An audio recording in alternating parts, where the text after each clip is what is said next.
और दूसरे प्रश्न में हमारा जो ये प्रश्न है इसकी गणना है, हिंदी में लिखते हैं योज्य प्रतिलोम। योज्य प्रतिलोम, आखिर योज्य प्रतिलोम है क्या? गणित में कहा जाता है और इसको अगर हम अपने हिंदी में गणित में पढ़े हुए अनुपात और समानुपात से तुलना करें, प्रतिलोम का अर्थ होता है विपरीत। इस विपरीत के क्रम में योज्य अर्थात योग का विपरीत, अर्थात दो अंकों का योग हो लेकिन उनका मान हो जाए 0। तो ऐसी संख्याएं जिनको हम अगर योग करें उनका मान 0 हो जाए तो हम ये कहेंगे कि वह संख्याएं एक दूसरे की योज्य प्रतिलोम है। अच्छा, ये योज्य प्रतिलोम कब होता है? स्पष्ट ये समझ लो कि धनात्मक का विपरीत ऋणात्मक होता है, धनात्मक का विपरीत ऋणात्मक होता है, या कि ऋणात्मक का विपरीत धनात्मक होता है। इस प्रकार हम इन्हें समझ लेते हैं, क्योंकि देखो हम लोगों ने सरल करते हुए सीखा है कि अगर एक प्लस हो और एक माइनस हो तो ऐसी स्थिति में वे दोनों माइनस हो जाते हैं, घट जाते हैं, और उस घट जाने के क्रम में हम ये देखते हैं, जैसे अभी यहाँ तुम लोगों को पढ़ाया गया था, अभी तो हमने यहाँ इतना बता दिया, लेकिन +5 और यहाँ लिख दिया गया -7, +5 एंड -7 हमने ये लिख दिया, और लेकिन इसका सॉल्यूशन हमें मिलेगा -2। ये -2 मिलता है।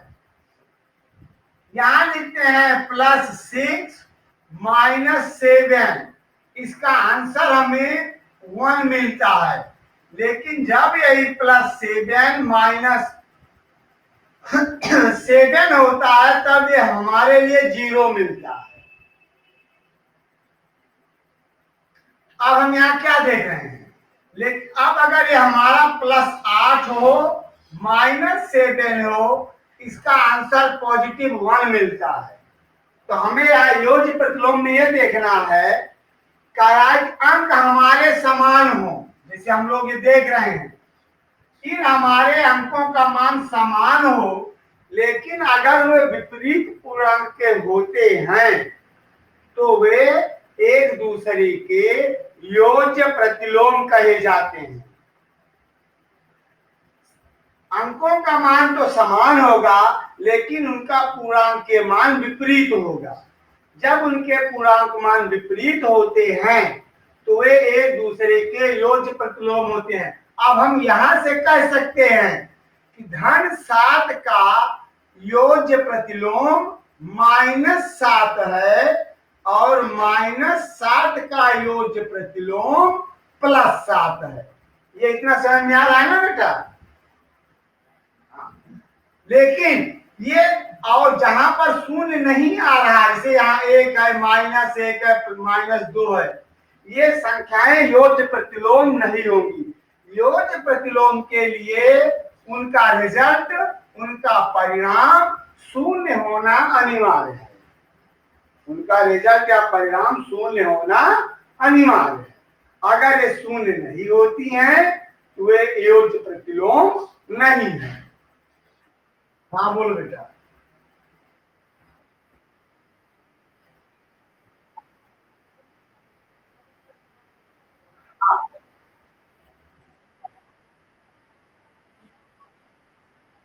हाँ बेटा, मैंने भी क्या समझाया कि अंक वही हो लेकिन पूर्णांक विपरीत हो। पूर्णांक का मतलब है धनात्मक का ऋणात्मक हो या ऋणात्मक का धनात्मक। जैसे तुम्हारे दूसरे प्रश्न के में ए लिखा है, जैसे ये 2/8 तुम्हारा पहला प्रश्न है, दूसरे का 2/8, और अगर 2/8 का हमें योज्य प्रतिलोम लिखना है। तो पहले तो ये कंफर्म करो कि जो तुम्हारी ये दी हुई संख्या है ये धनात्मक है कि ऋणात्मक, ये तुम्हें ही कंफर्म करना पड़ेगा। और जब तुम्हें कंफर्म हो जाएगा तो इसका हल हम निकाल सकते हैं। देखो यहां पर हमें कोई चिन्ह नहीं मिल रहा, यह धनात्मक है। कैसा है? हाँ, तो इसका योज्य प्रतिलोम होगा ऋणात्मक 2/3। अब समझ बोलो, सॉरी बेटा, 2/8, यहां पर 8 है ना, ये 2/8। अब समझ में आ रहा है कि नहीं?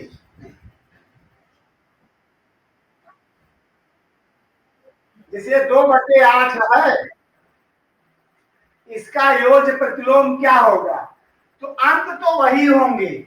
अब ये धनात्मक है तो इसका योज्य प्रतिलोम ऋणात्मक होगा, जैसा भी हमने पीछे +7 और -7 के लिए समझाया था।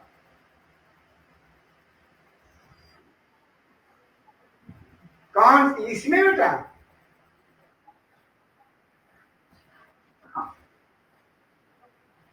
बेटा सुन लो, अभी इसको हम समझा देते हैं तुम लोगों को, इसलिए तुम्हारे लिए अभी हम तीसरा प्रश्न तुम्हारे ही बात पर उठा लेते हैं। देखो तीसरा प्रश्न है -6/-3 नहीं 5 है, सॉरी, -6/-5।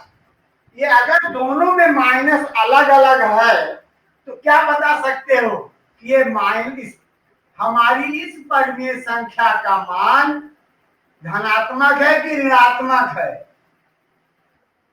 नहीं बेटा, गलत तुम लोग यही समझ गए। अब हम तुम्हें समझा देते हैं। देखो यहां पर हम लोग ये जो देख रहे हैं ये अंश भी माइनस है और हर भी माइनस है, लेकिन जब हम इन दोनों माइनस को सॉल्व करेंगे तो ये माइनस माइनस +6/5 हो जाएगा। क्या हो जाएगा? हाँ, अगर एक ही चिन्ह यहाँ पर निगेटिव है तब वो दोनों के लिए है, लेकिन ये दोनों के लिए हम ये नहीं, बल्कि हम ये कह देंगे कि पूरी परिमेय ये परिमेय संख्या हमारी 2/8 निगेटिव है। लेकिन अगर यहाँ लिखते हैं कि 6/5 सर यहाँ दोनों में हमारा निगेटिव है, तो ये हमें केवल भ्रमित करने के लिए है। हमें यहीं पर अपने प्रेजेंस ऑफ माइंड का, जिसको कहते हैं ना कि सोचने की क्षमता को विकसित करना चाहिए कि ये हमको जो 2 बार माइनस दे रहा है केवल भ्रमित कर रहा है। वैसे इस 2 माइनस की वैल्यू तो पॉजिटिव होगी, 2 माइनस की वैल्यू पॉजिटिव होगी, तो ये हमारे लिए ये परिमेय संख्या 6/5 पॉजिटिव है। कॉन्सेप्ट क्लियर हो गया बेटा? तो अगर ये हमारा पॉजिटिव है तो इसका हमारा योगात्मक प्रतिलोम 6/5 ही होगा। अब समझ में आ गया? श्रद्धा बेटा और बोलो प्रॉब्लम। हाँ चलो एक मिनट, ठीक है हम बता रहे हैं। पहले ये बताओ, ये परिमेय संख्या देख रही हो, ये पॉजिटिव है कि निगेटिव? हाँ लग नहीं रहा, यहाँ पर माइनस तो नहीं लगा है ना। हाँ, जब तक कोई चिन्ह यहाँ ना लगा हो वो पॉजिटिव ही होता है। अब इसका योगात्मक प्रतिलोम तो यही संख्या होगी, लेकिन अगर ये पॉजिटिव यहाँ पर है तो प्रतिलोम इसका निगेटिव होगा, यही समझाया गया है। हाँ निगेटिव होगा, पॉजिटिव। जैसे तुम्हारा चौथा प्रश्न खंड है 2/9। और देखिए ऐसे तुम लोग ध्यान देना, ये ऋण 9 चाहे नीचे हो चाहे ऊपर एक ही ऋण है, ये हमारा निगेटिव है। तो अगर हम इसके योज्य प्रतिलोम की बात करते हैं बेटा, तो योज्य प्रतिलोम दैट टाइम, देखो अब इसको समझ में आ गया क्या कहेंगे? ये हमारा तो 2/9 है, ये निगेटिव है। क्या है? निगेटिव। इसका जो योग प्रतिलोम होगा, तो चाहे आप पॉजिटिव लिख दो 2/9, या पॉजिटिव नहीं लगाते हो, डायरेक्ट 2/9 लिखते हो तो भी राइट है। अब समझ में आया? हाँ हाँ हाँ। कौन ये पहले बताओ, ये पॉजिटिव है कि निगेटिव है? दोनों माइनस वन प्लस होगा ना, तब ये तो हमारा पॉजिटिव हो गया ना। हाँ तो माइनस की साइन है। अगर ये हमारा पॉजिटिव है तो इसका योज्य प्रतिलोम निगेटिव होगा। हाँ निगेटिव होगा। नहीं भूल गए थे। अब समझ में आया ना, इसलिए वहां पर नेगेटिव यूज हुआ। तो ऐसे इसको तुम लोग सेकंड को सॉल्व करना, और आगे हम अपने थर्ड प्रॉब्लम के लिए रीड करते हैं। We have to move our third problem. ये तो रेशनल नंबर है ना, ये तो हो गया। जो हमारा थर्ड प्रॉब्लम है वो इसी योज्य प्रतिलोम पर ही आधारित है। योज्य प्रतिलोम को ध्यान देना है कि जब दो अंक और विपरीत पूर्णांक होते हैं तो वे एक दूसरे के योज्य प्रतिलोम कहलाते हैं। करा हमें यहाँ सत्यापित करना है, -x इक्वल x। हाँ सही तो है, क्योंकि माइनस माइनस प्लस हो जाएगा। ठीक है, ये तुम्हारा जो पहला प्रॉब्लम है ये तो इजी है, लेकिन दोनों को समझाना पड़ेगा डिफरेंशिएट करने के लिए। तीसरे में हमारा पहला अंक है 11/15। ठीक है, और इसका जो दूसरा खंड है ये है -13/17। लेकिन इसके पहले हम अपने पहले खंड को प्रूव करते हैं। तो ये फार्मूले पर हम यूज करते हैं। यहां लिखेंगे माइनस अंडर ब्रैकेट माइनस, यहां माइनस के बाद x की वैल्यू लिख देंगे 11/15 बराबर x की वैल्यू 11/15, ये हम लिखेंगे। क्या और इसको सॉल्व करेंगे कि क्या हमारा ये प्रूव होता है। देखिए हम यहाँ ब्रैकेट ओपन करेंगे, minus and minus plus 11/15 equal to 11/15। अब यहाँ पर ये दोनों पॉजिटिव हो गया, और इस प्रकार हम लिख देंगे -x इक्वल x सत्यापित है।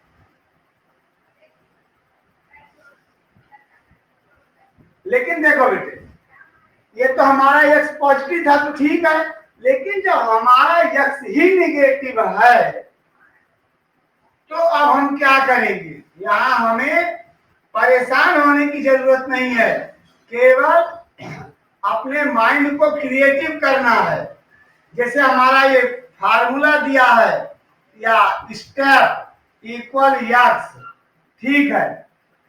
अब ये तो हमारे में माइनस पहले से लगा है, हमारा x यही इतना है जिस पर हमें अपनी वैल्यू लिखना है। जैसे हमने यहाँ इसको सच लिखा है, एक हम एक्स्ट्रा का यूज कर लेते हैं ब्रैकेट माइनस, और हम अपने इस नेगेटिव x की वैल्यू को यहाँ लिखते हैं, क्योंकि हमने तुमको पहले ही बताया है कि हमारा चर पद अगर निगेटिव है तो उसको ब्रैकेट में लिखने की ट्राई करो, उसकी रिस्पांसिबिलिटी बढ़ जाती है, उसकी क्लैरिटी बढ़ जाती है। और फिर x के लिए यहां से लिख दो -13/17। अब यहां ध्यान दो, ये हमारा x है। हाँ बोलो बेटा, देखो एक माइनस तो ये है, एक माइनस ये है, और जो यक्स है यहाँ पहले से ही माइनस है, इसलिए हमने इसको ब्रैकेट में लिखा। अभी देखो, नहीं ऐसे जल्दी नहीं, हम स्टेप वाइज इसको सॉल्व करते हैं। अब पहले इन ब्रैकेट्स को ओपन कर लो, हो जाएगा +13/17 बराबर -13/17। ये तो हमारा टर्म ऐसे चला आएगा। फिर अब यहां देखो, फिर ब्रैकेट ओपन करो, माइनस का प्लस क्या होगा, -13/17, और यहां पर हमारे लिए है 13/17, और फिर लिख देंगे minus minus x equal x सत्यापित। यहां पर तुम्हें केवल यही इतना ध्यान देना है बेटा कि जब हमारे पद ऋणात्मक हो तो उनके साथ हमें बड़ी ईमानदारी से व्यवहार करना है। हमारी ईमानदारी ही हमें इस गणित में सफलता के शीर्ष तक ले जाएगी। अगर हम कहीं गलती कर देते हैं तो हमें बैकअप कर देती है। हाँ बोलो। यहां पर ये तो हमारा बेटे था जो बेस पॉइंट है, जो कि यहाँ पर देखो ये लिखा गया है, हमें इसी पर सॉल्व करना है। ये परिवर्तित नहीं होगा क्योंकि ये हमें प्रश्न में दे दिया गया है। नहीं, ये तो यही रहेगा। यहाँ पर जो हमारा आंसर है ये इंपॉर्टेंट है कि ये दोनों बराबर हो जाए। देखो ये, अब देखो यहाँ पर दोनों पक्ष बराबर हैं कि नहीं। जब ये बराबर है तब ये सत्यापित है। अगर ये बराबर ना होता तो हम लिख देते सत्यापित नहीं।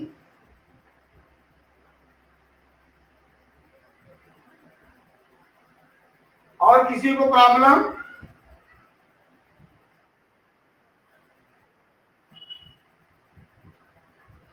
अब हम हमने दूसरे और तीसरे प्रश्न में पढ़ा है योगात्मक प्रतिलोम। क्या पढ़ा है? और आगे हम पढ़ेंगे अब गुणात्मक प्रतिलोम। जो हमारा चौथा प्रश्न खंड है, ये हमारे लिए है गुणात्मक प्रतिलोम। इसको हमें ये पढ़ना है, गुणात्मक प्रतिलोम होता क्या है, इसको हमें ये ध्यान देना है।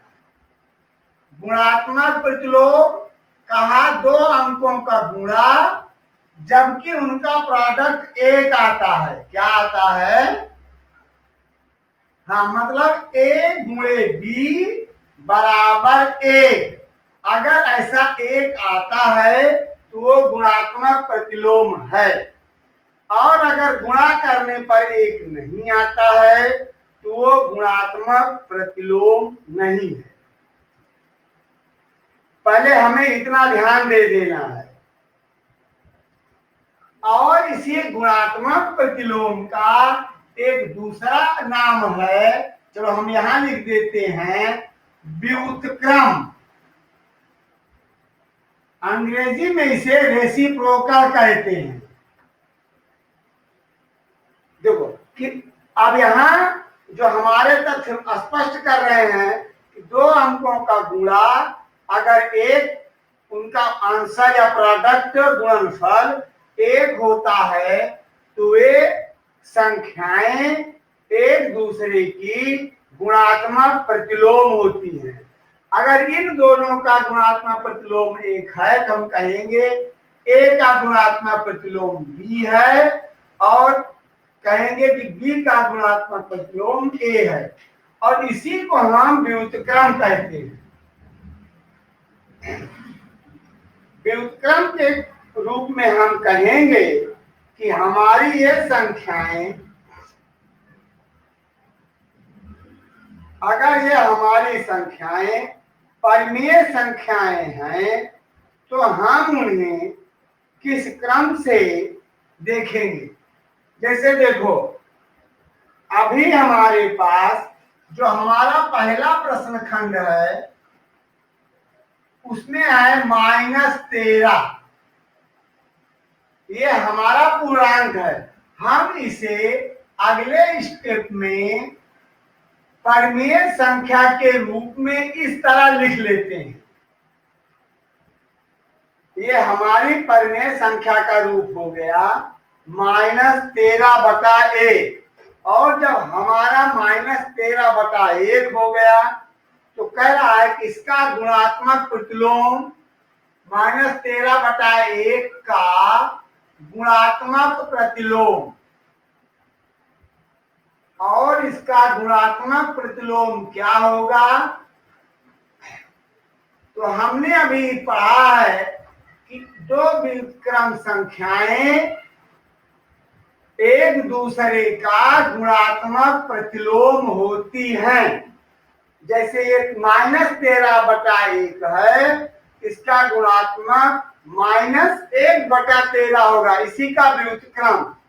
जब इसको गुणा करोगे तो हम गुणा करने के क्रम में, अगर हम चलो यहाँ पर तुम्हें सॉल्व करके दिखाएं कि -13/1 गुणे -1/13, तो बेटा देखो हल क्या मिलेगा। 13 एकम 13, 13 एकम 13, ऋण ऋण का धन और 1 एकम 1। इस प्रकार हमारा उत्तर 1 आ गया कि नहीं।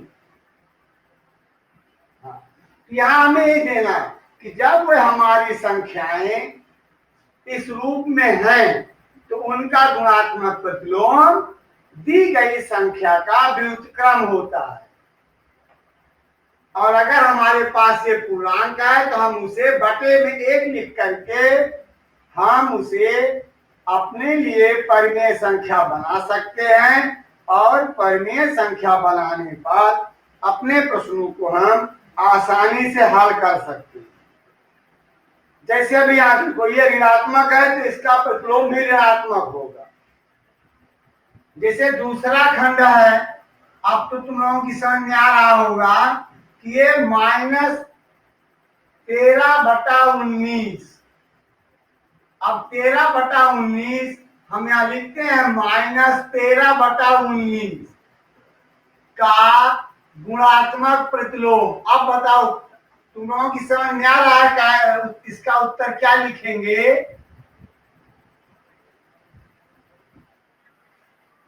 हाँ, -19/3, 19/13। ऐसे ही तुम्हें इन्हें हल कर लेना है। और देखिए जो हमारे चौथे और पांचवें प्रश्न खंड हैं, उन चौथे और पांचवें प्रश्न खंड में दो दो परिमेय संख्याएं हैं। उन परिमेय संख्याओं को सरल करने के बाद जो हमारे लिए हल होगा वो लिख देंगे। जैसे देखो हमारा चौथा है, तुम लोग थर्ड को सॉल्व करना। -5/8 गुणे (3/7)। तो हम यहाँ पर इसको चाहें तो सॉल्व कर ले, बराबर करके लिख देंगे। माइनस का माइनस प्लस, 3×5 = 15 और यहाँ 8×56। सॉल्व हो गया ना बेटा। अब फिर इसका गुणात्मक प्रतिलोम का गुणात्मक प्रतिलोम